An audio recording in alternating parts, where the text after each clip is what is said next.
భారతీయ సంస్కృతిలో మనం ఏడాది పొడవునా ఎన్నో పండుగలు జరుపుకుంటాం. కానీ గమనించారా, అవన్నీ మనం పగలు జరుపుకుంటాం. కాని రాత్రిపూట చీకటిలో జరుపుకునే ఏకైక పండుగ మహాశివరాత్రి. ప్రతి నెలలోనూ శివరాత్రి వస్తుంది. కాని మాఘమాసంలో వచ్చే ఈ మహాశివరాత్రికి మాత్రం ఒక ప్రత్యేకమైన శక్తి ఉంది. అసలు శివరాత్రి అంటే ఏమిటి? కేవలం గుడికి వెళ్లి ఉపవాసం ఉండి రాత్రంతా సినిమాలు చూస్తూ మెలకువగా ఉండటమేనా? కానే కాదు. దీని వెనుక మన పూర్వీకులు దాచిన ఒక గొప్ప రహస్యం ఉంది. అదేంటో ఇప్పుడు తెలుసుకుందాం. ముందుగా మన పురాణాల విషయానికొస్తే ఈ రాత్రికి 3 ప్రధానమైన అర్థాలున్నాయి. 1. ఇది ఆది దంపతులైన శివపార్వతుల కళ్యాణం జరిగిన రోజు. అంటే ప్రకృతి పురుషుడు ఏకమైన పవిత్ర వేళ. 2. లోకరక్షణ కోసం పరమశివుడు భయంకరమైన విషాన్ని మృంగి తన కంఠంలో దాచుకున్న రోజు. అందుకే ఆయన నీలకంఠుడయ్యాడు. ఆ విషం వల్ల వచ్చే మంటను తగ్గించడానికే మనం రాత్రంతా శివుడికి అభిషేకాలు చేస్తాం. 3. బ్రహ్మవిష్ణువులకు శివుడు ఆద్యాంతాలు లేని, అంటే మొదలు చివరా లేని అగ్నిస్తంభంగా దర్శనమిచ్చిన లింగోద్భవ కాలం కూడా ఈ రాత్రే. ఇవి మన నమ్మకాలు. కాని భక్తికి మించి దీని వెనుక ఒక అద్భుతమైన సైన్స్ దాగి ఉంది.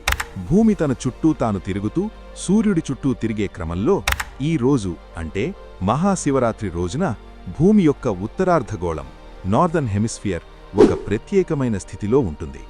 దీనివల్ల ఏం జరుగుతుందంటే ప్రకృతిలో ఉండే ప్రాణశక్తి, ఎనర్జీ సహజంగానే గురుత్వాకర్షణ శక్తికి వ్యతిరేకంగా కింద నుండి పైకి ఎగబాకుతుంది. మామూలుగా యోగులు తమ శక్తిని వెన్నుముక ద్వారా పైకి లేపడానికి ఎంతో కష్టపడతారు, ఎంతో సాధన చేస్తారు. కాని ఈ ఒక్కరోజు మాత్రం ప్రకృతి ఆ పనిని మనకు చాలా సులభం చేస్తుంది, ఉచితంగా అందిస్తుంది. అందుకే మన పెద్దలు ఈరోజు జాగారం చెయ్యమన్నారు. కాని గుర్తుంచుకోండి, జాగారం అంటే కేవలం నిద్రపోకుండా ఉండటం మాత్రమే కాదు. మీ వెన్నుముకను నిటారుగా ఉంచాలి. మనం పడుకుంటే ఆ శక్తి ప్రవాహానికి అడ్డుకట్ట వేసినట్లవుతుంది. అదే నిటారుగా కూర్చొని ధ్యానం చేస్తూ ఉంటే ఆ కాస్మిక్ ఎనర్జీ మీ మెదడును, మీ బుద్ధిని వికసింపచేస్తుంది. ఈ శివరాత్రిని ఏదో ఆషామాషిగా కాకుండా ఒక పద్ధతి ప్రకారం జరుపుకుందాం. సాధ్యమైతే రోజంతా ఉపవాసం ఉండండి. కడుపు ఖాళీగా ఉంటే నిద్ర రాదు, శరీరం తేలికగా ఉంటుంది. రాత్రిపూట టీవీలు, సినిమాలతో సమయం వృధా చేయకుండా కాసేపు కళ్ళు మూసుకొని వెన్నుముక నిటారుగా ఉంచి ఆ పరమశివుణ్ణి తలచుకుంటూ ఓం నమఃశివాయ అనే మంత్రాన్ని జపించండి. శివ అంటే మంగళకరమైనది, శివ అంటే శూన్యం. మనం ఈ అనంత విశ్వంలో ఒక చిన్న భాగమే అనే స్పృహతో ఉండటమే నిజమైన శివరాత్రి. ఈ మహాశివరాత్రి మీ అందరి జీవితాల్లో కొత్త వెలుగులు నింపాలని, మీలోని అజ్ఞానాన్ని తొలగించాలని మనస్ఫూర్తిగా కోరుకుంటున్నాము. అందరికీ మహాశివరాత్రి శుభాకాంక్షలు. ఓం నమఃశివాయ. హర హర మహాదేవ్.